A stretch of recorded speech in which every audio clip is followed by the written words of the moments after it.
चाहे ज्ञानी हो चाहे भक्त हो, जब वो चरम अवस्था को पहुंचता है तो उसके चेहरे से शांति टपकती है। कोई भी द्वंद्व उसके हृदय में हलचल नहीं पहुंचा सकता, कोई भी भोग उसके हृदय में कामना नहीं पैदा कर सकता। जैसे ऊषर में कितना भी सुंदर बीज बो अंकुरण नहीं हो सकता, ऐसे भक्ति की प्रथम अवस्था शांत भाव में पहुंचे हुए महापुरुष के हृदय में कोई भी भोग कामना नहीं पैदा कर सकता। नहीं स्वात्मा रामम विषय मृग तृष्णाम भ्रमयति। आत्मा राम पुरुष कभी विषय मृग तृष्णा में भ्रमित नहीं होता। शांत भाव अत्यंत आवश्यक है। जो शांत नहीं है वो दास्य भाव में नहीं जा सकता, और दास्य भाव पांचों भावों में रहता है। चाहे वो शक्य भाव हो तो दास्य की प्रधानता रहती है, चाहे वात्सल्य भाव हो तो सेवा भाव दास्य की प्रधानता रहती है, चाहे कांता भाव हो तो भी अपने प्रीतम को सुख पहुंचाना दास्य भाव की प्रधानता रहती है, चाहे सहचरी भाव हो इसमें भी दास्य भाव की प्रधानता रहती है। युगल सरकार को आठों पहर सेवा सुख के द्वारा आनंद पहुंचाना। जब तक सेवा की भावना सेव्य को सुख पहुंचाना ये नहीं आती तब तक ये पांचों भाव नहीं है। अपने सुख की कामना करके भगवान की भक्ति करना ये सकाम भक्ति है। भगवान ने आर्त, अर्थार्थ, जिज्ञासु और ज्ञानी चार प्रकार के भक्त बताए हैं। एक संकट निवृत्ति के लिए भगवान की आराधना करता है, एक धन प्राप्ति के लिए भगवान की आराधना करता है, एक भगवान को जानना चाहता है और एक भगवान को प्राप्त हो चुका है। चार श्रेणियां भगवान ने बताई, अर्थार्थी, आर्त, जिज्ञासु और ज्ञानी। पांच भाव बताए, शांत, दास्य, सख्य, वात्सल्य और गोपी भाव। अखिल कोटि ब्रह्मांड नायक भगवान श्री हरि थोड़ी सी सेवा को बहुत करके मानते हैं। राई के समान सेवा हो जाए तो सुमेरु पर्वत के समान मान लेते हैं। तभी वो अपने श्रीमुख से अर्जुन जी के लिए करे, कृतोहम चार अर्जुन, अर्जुन ने मुझे खरीद लिया है। भगवान को कोई कैसे खरीद सकता है? भाव के द्वारा। अजित भगवान को कोई जीत ले वो भाव होता है। जब अपने देह सुख की, अपने अंतःकरण सुख की परवाह ना करके हर कष्ट को सहते हुए हम भगवान का भजन ईमानदारी से करते हैं, दिखावा नहीं। आजकल इतना झूठ चल गया है कि समझ में नहीं आता कि आदमी झूठ क्यों बोलता है। कम से कम एक जगह तो झूठ ना बोलो। संत के सामने, गुरु के सामने झूठ एकदम प्रकाशित होता है। आप झूठ बोलो, आप समझते हो सामने वाला समझ नहीं रहा, और समझे ना समझे, लेकिन जिनके कांटे पे भगवान चढ़े हुए हैं, तुम्हारी चेष्टा केवल बताती है कि तुम झूठ बोल रहे हो, तुम्हारा दर्शन बताता है कि तुम झूठे आदमी हो। तो कम से कम संत और सदगुरुदेव एक घर ऐसा रखो जहां झूठ तो ना बोलो। सत्य भाव से चलोगे तो तुम्हारे अंदर भाव आने लगेगा। कुछ दुर्लभ नहीं, हर समस्या का समाधान भगवान है। मंगलमय भगवान के चरणों की तरफ चल के तो देखो। ध्रुव जी अपने पिता की गोद में बैठना चाहते थे, उत्तानपाद की गोद में। सुरुचि को अच्छा नहीं लगा, ये दूसरी रानी है। सुनीत के गर्भ से प्रकट हुए थे ध्रुव जी, और सुरुचि के गर्भ से उत्तम पिता की गोद में तो ध्रुव जी भी बैठना चाहते थे। सुरुचि ने चपत लगाई और कहा, यदि इस पद पे बैठना है तो नारायण का भजन करो और मर, और मेरे गर्भ से पैदा हो तब इसका अधिकारी होगा। बहुत ध्यान से सुनना। उन्होंने अपनी मां से कहा, मां, विमाता ने ऐसे वचन बोले। उनका ठीक कहा, महाराज मुझे दासी भी नहीं समझते, रानी की तो बात जाने दो, तो तुम्हें कैसे अधिकार सिंहासन पर मिलेगा? बेटा, भगवान श्री हरि का भजन कर, जो तुझे ऐसा परम पद देंगे कि तेरे बाप दादा को भी नहीं मिला, क्योंकि आगे और पीढ़ी ही नहीं है। उत्तानपाद के पिता महाराज मनु, मनु के पिता भगवान ब्रह्मा, बस खत्म, सीधे भगवान श्री हरि है। बहुत जो बात बताने जा रहे हैं उसे ध्यान से सुनिए। ध्रुव जी मां की आज्ञा प्राप्त करके ज्यों ही नगर के बाहर निकले, मंगल भवन भगवान की तरफ चरण रखने का क्या फल है? सारी समस्याओं का समाधान केवल भगवान की शरणागति से है। देवर्षि नारद जी, पहला लाभ, उमा संत समागम सम न लाभ कछुआन। इतने बड़े महापुरुष देवर्षि नारद जी, बेटा कहां जा रहे हो? ध्रुव जी ने कहा, प्रणाम किया और कहा, मैं तपस्या करने के लिए जा रहा हूं और भगवान श्री हरि को प्रसन्न करके पद की प्राप्ति करूंगा। इसीलिए तो जा रहे हो ना, तुम्हारे पिता ने गोद में नहीं बैठा ला। अभी इसी क्षण मैं चलकर आदेश करता हूं, महाराज उत्तानपाद तुम्हारा राज्याभिषेक कर देंगे, अभी इसी क्षण। ध्रुव जी का हृदय और मजबूत हो गया। अभी तो तपस्या की नहीं, और जिस कामना से प्रेरित होकर तपस्या को जा रहा था वो कामना पूर्ण हो गई। अब तो पक्का वापस नहीं होगा, क्योंकि हमें तो एक एक कदम पे फल दिखाई दे रहा है। कहा, गुरुदेव मैं वापस नहीं होऊंगा, राज्य मिल जाने का लोभ अब मुझे भगवान से विरत नहीं कर सकता। तो भय दिखाया। वहां भेड़िया है, सिंह है, सर्प है, हिंसक जंतु है, बड़े बड़े मच्छर है, डांस है, कैसे भजन करोगे? कहा, क्षत्रिय कुल में उत्पन्न हुआ हूं, एक बार जो निश्चय कर लेता हूं उसमें अटल रहता हूं, चाहे प्राण निकल जाए, लेकिन बिना भगवान की प्राप्ति के अब मैं नगर में घुसने वाला नहीं। चेला पक्का, गुरु मंत्र दे दिया। 6 महीने में मथुरापुरी में आकर भजन करके परम पद की प्राप्ति की। लोग झूठ छल कपट से अपना मंगल चाहते हैं और मंगल भवन भगवान से विमुख होकर, अरे एक कदम तो बढ़ाओ भगवान की तरफ, देखो तुम्हारी सारी कामनाएं धूल धूसरित हो जाएंगी। ये असत कामनाएं तुम्हारे हृदय में नहीं रह जाएंगी, या तो पूरी हो जाएंगी या नष्ट हो जाएंगी। तुम पूर्ण काम हो जाओगे। मंगल भवन अमंगल हारी, समस्त मंगलों का हरण करने वाले भगवान है। अगर भगवान के प्रति तुम्हारा थोड़ा भी सेवा का भाव बन जाए तो भगवान उसे पर्वत के समान मानते हैं। कृतोहम दास, बिका हुआ, अर्जुन के लिए कह रहे हैं, कृतोहम तेन चा अर्जुन, हे अर्जुन मैं बिका हुआ तुम्हारा दास हूं। कौन बोल रहे हैं? अखिल कोटि ब्रह्मांडों के स्वामी। किस कारण? भाव के कारण। अर्जुन सखा भाव रखते हैं भगवान से और अपार प्रेम करते हैं। रोम रोम में श्री कृष्ण अर्जुन के बसे हुए हैं। चराचर प्राणियों के स्वामी भगवान, और उनको कोई अपने प्रेम से अधीन कर ले, कितनी बड़ी बात है।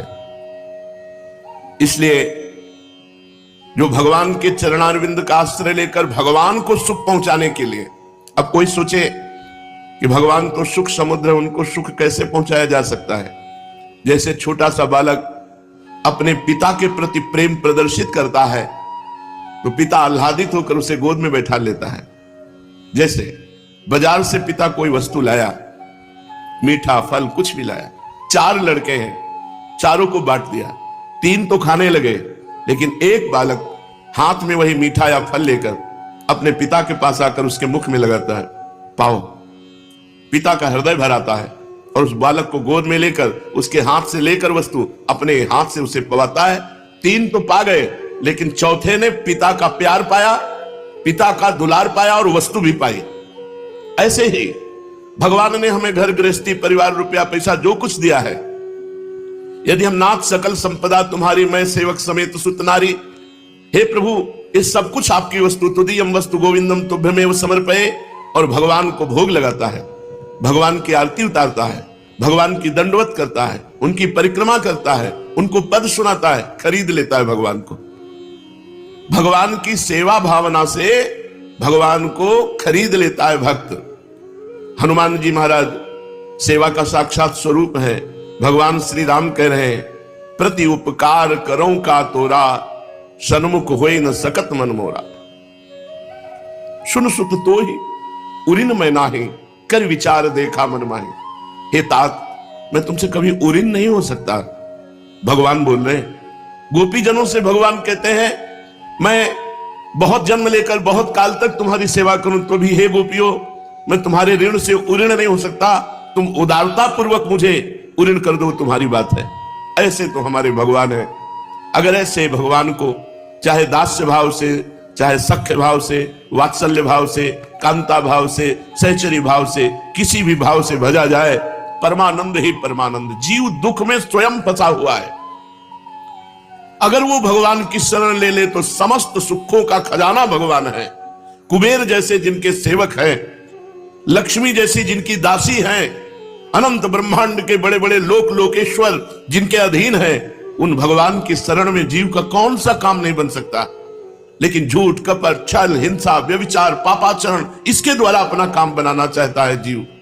इसकी दुर्गति है, यही बुद्धि की मलिनता है कि भगवान से विमुख होकर वो अपना काम बनाना चाहता है। तो बना ले, जो काम बनाएगा वो सब बिगड़ जाएगा, क्योंकि तू मरेगा, तेरा सब कुछ मरेगा। ये मृत्यु लोक है, यहां सब कुछ नष्ट होगा। सत्य है तो भगवान, और भगवान का नाम, भगवान का रूप, भगवान की लीला, भगवान का धाम। चैतन्य महाप्रभु अब निरंतर गाढ़ अवस्था में रहने लगे, भावावेश में आकर भक्तों के भावों को प्रकट करते, भक्तों को संपूर्ण लोगों के प्रति कैसा आचरण करना चाहिए, ये महापुरुषों के चरित्रों से हमें पता चलता है। महाभागवत पुरुषों के प्रति बड़ी दैन्यता रखनी चाहिए। जब हम संतों से मिले तो तृणादपि सुनी चेन तरोरिव सहिष्णुना अमानिना मान देनो कीर्तनी यह सदा हरि। महाप्रभु चैतन्य देव का उपदेश है। अपने को तृण से भी नीच समझना चाहिए, तभी भगवान को आप खरीद सकते हैं। थोड़ा भी अभिमान किसी बात का हुआ तो भगवान को अभिमान पसंद नहीं है। यही दरबार दीन को आदर रीति सदा चली आई। भगवान के दरबार में दैन्यता का सम्मान होता है, अभिमान का तिरस्कार होता है। विद्या का अभिमान, रूप का अभिमान, कुल का अभिमान, जाति का अभिमान, धन का अभिमान, आदि आदि, किसी भी तरह का कोई भी अभिमान हमारे श्री भगवान को पसंद नहीं। यही दीन प्यारे वेद पुकारे द्रवहु श्री भगवाना। जहां दीनता को प्यार किया जाता है, ऐसा वेद प्रमाणित करते हैं। उन भगवान के दरबार में तृणादपि सुनी चेन, तृण से भी अपने को नीच समझे। तृण में एक दोष है, उसमें पैर रख दो तो दब जाएगा, पैर हटा दो तो खड़ा हो जाएगा। तुम्हारा अभिमान ऐसा नहीं होना बन गए, नहीं। सुनेरी मैंने निर्बल के बलराम, अपने में कभी किसी बल का अभिमान ही न हो, भान ही न हो। न विद्या रूप महत्व कुल धन जौवन अभिमान, सठ कंटक देखे जहां रहा न भक्ति निदान। अगर ये 6 दोष है तो भक्ति हृदय में जागृत हो ही नहीं सकती। विद्या का, रूप का, कुल का, जाति का, धन का, नाना प्रकार के जो अहम वृत्ति है, ये भगवान की भक्ति से विमुख कर देती है। महाप्रभु चैतन्य देव भक्तों के प्रति कैसी दीनता, कैसी नम्रता होनी चाहिए, इसकी शिक्षा देने के निमित्त वे स्वयं आचरण करके लोगों को दिखाने लगे। क्योंकि वे तो भक्ति भाव के प्रदर्शक भक्त शिरोमणि ही ठहरे। उनके सभी कार्य लोक मर्यादा स्थापन के निमित्त होते थे। उन्होंने कभी मर्यादा का उल्लंघन कहीं भी पूरे चरित्र में नहीं किया। यही तो महाप्रभु के जीवन में एक भारी विशेषता है।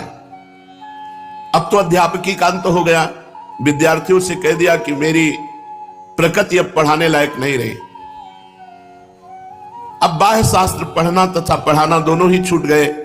अब ना वो पहला सा चांचल्य है और न शास्त्रार्थ का वाद विवाद। अब तो दूसरी ही धुन सवार हो गई है, जिस धुन में सभी संसारी कामों को ही नहीं भूल गए किंतु अपने आप को भी भूल गए। अलौकिक स्थिति, बड़ा रहस्यमय भाव। भला इस संसार के स्वार्थ में सने हुए लोग भगवत भाव को क्या जाने, कैसे समझे? क्योंकि इनको तो जो भी करना है वो उसका फल क्या होगा, पहले फल का चिंतन करते हैं फिर काम करते हैं। सकामता, ये निष्काम समझे ही क्या, ये तत्सुख का भाव समझे ही क्या? महाप्रभु चैतन्य देव जी की दिनचर्या है नित्य प्रति प्रातः काल गंगा स्नान करना, क्योंकि समीप में ही नवद्वीप के गंगा जी हैं। बड़ी महिमा गंगा जी की है, एकदम हृदय पवित्र हो जाता है। गंगा गंगा ऐसा अगर उच्चारण करे तो 400 कोस दूर से भी वो निष्पाप हो जाता है। गंगा गंगा यो ब्रूयात योजना नाम सतैरपि, एक योजन 4 कोस को कहते हैं, सतैरप 400 कोस दूर से बोले गंगा गंगा तो निष्पाप हो जाता। फिर जो रोज गंगा नहाता है उसकी बात क्या है? ये खुद अपने अनुभव की बात है कि गंगा जी हृदय को एकदम परम पवित्र और संसार से वैराग्य दिलाकर ब्रह्म तत्व का बोध कराने में समर्थ है, क्योंकि भगवान के चरणों का चरणामृत है गंगा जी। गांगम वारी मनोहारी मुरारी चरणच्युतम त्रिपुरार शिरश्चारी पापापहारी पुनातुमाम। भगवान श्री कृष्ण के चरणों के धोवन से प्रकट हुई गंगा जी भगवान शंकर के सिर पर विराजमान त्रिभुवन को पावन कर रही है। चैतन्य महाप्रभु रोज गंगा स्नान करने जाते और रास्ते में जो ब्राह्मण मिलते, वैष्णव मिलते, वयोवृद्ध मिलते, नम्रता पूर्वक उनके चरण छूते और उनसे आशीर्वाद मांगते कि हम पर कृपा करो, श्री कृष्ण प्रेम हमें प्राप्त हो जाए। महाप्रभु वयोवृद्ध, ब्राह्मण, वैष्णव इनकी चरण वंदना करते और इनसे यही मांगते कि मुझे भगवान के चरणों में प्रेम प्राप्त हो जाए। ये दुर्लभ बात है। गंगा जी पहुंचकर जहां देखते वैष्णव सोई साष्टांग लौट जाते, उसकी चरण धूलि लेते, अपने माथे पर रखते, उनकी वंदना करते और भावावेश में आकर 4 प्रदक्षिणा करते वैष्णव की और फिर याचना करते, श्री कृष्ण प्रेम की भिक्षा हमें दे दो। हे संत जन, हे वैष्णव जन, मुझे भगवान श्री कृष्ण से प्रेम हो जाए। भक्तगण इन्हें हृदय से लगा लेते, इनकी दैन्यता, इनका प्रेम देखकर। कोई कोई कहता, भगवान करे आप जो मांगते हो आपको प्राप्त हो जाए। मेरी तो सामर्थ्य नहीं है, पर मैं हृदय से कहता हूं कि भगवान ऐसा करे कि आप श्री कृष्ण प्रेम में डूब जाओ, आपको अनन्य भक्ति श्री कृष्ण की प्राप्त हो। कोई वैष्णव कहता आप प्रभु के परम प्रिय हो। कोई कहता मैं हृदय से कहता हूं श्री कृष्ण तुम्हें अवश्य परम प्यार करेंगे, तुम्हारी सारी कामनाएं पूर्ण कर देंगे। जहां वैष्णव जन ऐसे आशीर्वाद देते तो महाप्रभु फूट फूट कर रोने लगते, रोते रोते कहते आप सभी वैष्णवों के आशीर्वाद का ही सहारा है। मुझ दीनहीन कंगाल में न भजन है न साधन है, बस केवल संत कृपा, केवल भक्त कृपा। भगवत भक्त बड़े ही कोमल स्वभाव के होते हैं, उनका हृदय करुणा से सदा भरा हुआ होता है। वो किसी को दुखी देखते हैं तो तुरंत दया करते हैं, ये भक्त का लक्षण है। किसी भी समस्या में किसी को दुखी देखकर अपना तन मन धन सब कुछ वार देना, उसके विषय में न सोचना, उसके विषय में भी नहीं सोचना कि मैंने किया, और सब कुछ दे देने की भावना रखना, ये भक्त का लक्षण है। देत लेत मन संक न धरई, बल अनुमान सदा हित करई। अपने बल के अनुसार दूसरों का मंगल, दूसरों का हित करना, ये संतों का स्वभाव होता है। घाट पर बैठे हुए वैष्णवों को देखते, जो मिल जाता प्रभु उसी के चरण पकड़ते, चरणों के नीचे लौट जाते। देख लो, ये अवतारी महापुरुष है। हम लोग किसी वैष्णव को देखें तो पहले देखेंगे किस संप्रदाय का है, फिर द्वेष दृष्टि से देखेंगे, ईर्ष्या दृष्टि से देखेंगे तो हमारा भला होगा। कोई भी भगवान का किसी भी नाम का जापक हो, देखते ही चरणों की तरफ मस्तक झुक जाए, तब तो तुम्हारी वैष्णवता, अगर किसी वैष्णव को देखकर थोड़ा भी हे भाव आएगा तो तुम्हारी भक्ति नष्ट हो जाएगी। जैसे कोई वैष्णव गंगा किनारे चंदन घिस रहा है तो आप तुरंत गंगा जी से हाथ धो के आते हो, कहते महाराज जी मैं घिस दूं, ठाकुर जी के लिए मैं चंदन सेवा कर दूं, और घिसने लगते। चंदन घिसने के बाद उसके चरण में मस्तक रख देते, वो छाती से लगा लेता, श्री कृष्ण तुम पर कृपा करें। जब सबकी कृपा होती है तब कृष्ण प्रेम प्राप्त होता है। कोई वैष्णव अपने ठाकुर जी के स्नान के लिए जल ले जा रहा है घड़े में, तो दौड़कर पहुंचते और घड़ा उसके हाथ से लेकर अपने मस्तक पर रखते, उसकी कुटिया तक, मंदिर तक जाकर वो घड़ा छोड़ दे और प्रणाम करके आ जा। वो कहता भगवान श्री कृष्ण आप पर कृपा करें। कोई स्नान करने के लिए जा रहा है तो आप अपने लिए जो तेल ले जाते, उस वैष्णव के शरीर में मालिश करते और मालिश करके स्नान करा देते। वो वैष्णव बड़ी करुणा की दृष्टि से महाप्रभु की तरफ देखता। इधर महाप्रभु की ऐसी विचित्र दशा देखकर मां है ना, अब बड़ा पुत्र तो सन्यासी हो गया, आज तक वापस नहीं आया, तो सची माता को बड़ा दुख हुआ कि अब एक यही निमाई बचे थे, वो भी भगवत भक्ति में। बड़ी दुखी हो गई।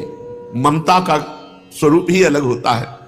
वो दीन होकर भगवान से प्रार्थना करने लगी, प्रभु इस विधवा के एकमात्र आश्रय को आप अपनी कृपा का अधिकारी बनाओ।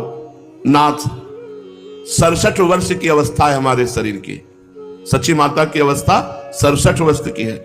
मैं दीनहीन हूं, पति परलोक पधार गए, एक बेटा सन्यासी हो गया, दूसरा पागल हो रहा है भगवान के प्रेम में। नाथ दया करो, मेरे आगे पीछे कोई नहीं, यही एक बेटा है। इस अंधी वृद्धा का ये निमाई ही एकमात्र सहारा है, इस सहारे से मैं संसार में जी सकती हूं। हे असरण शरण, कौन सा रोग दे दिया आपने मेरे बेटे को, इसे रोग मुक्त कीजिए, इसे सुंदर स्वास्थ्य प्रदान कीजिए। भोली माता सभी के सामने अपना दुखड़ा रोते रोते कहने लगती, न जाने निमाई को क्या हो गया है। वो कभी रोता है, कभी हंसता है, कभी गाता है, कभी नाचता है, कभी रोते रोते मूर्छित होकर गिर पड़ता है, कभी जोरों से दौड़ने लगता है।